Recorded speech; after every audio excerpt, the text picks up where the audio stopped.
Now, once we have the muscle up down, the next progression for a lot of people is the forward roll. So with the forward roll, we just go into a tuck position, roll over, find the false grip, pull back over, come back out. Now, it looks complicated and it happens really fast, but you can break it down quite easily and learn it. And in some ways, it's actually easier to learn than the muscle up. So let's first slow it down to break it down into its components. So we have this top support position, we have a tuck, we have the L-sit tuck to the shoulder stand. We bring the rings together, we find our false grip, we roll around the rings, back on top, dip back out to your top support position.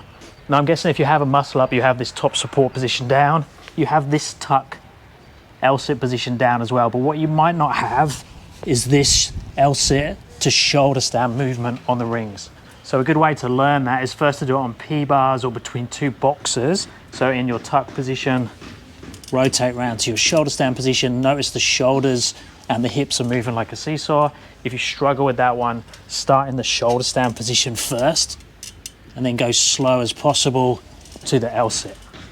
But again, the strength component shouldn't be an issue if you already have a muscle up. It's just learning that seesaw of the hips and the shoulders to get that down, and then learning the balance aspect and the control on the rings. Just make sure the arms are into your side, and if you need to, fall through the rings a couple of times just to feel like you're not going to hurt yourself and build confidence there. Once we have that down, we need to learn to pause in this position. Now notice I've taken the legs out to the side to stop myself on the straps. I'm still above the rings. I can see the rings and I want to bring them together so they knock together like that.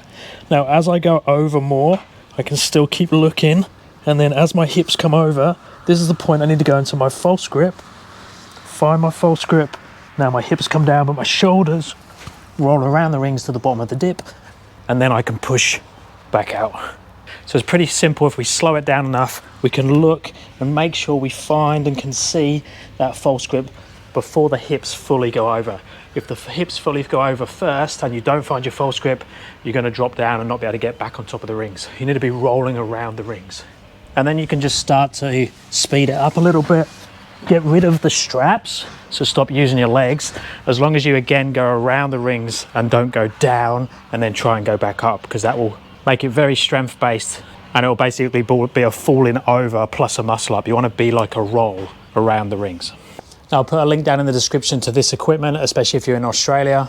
And if you're still working towards your muscle up, check this video out.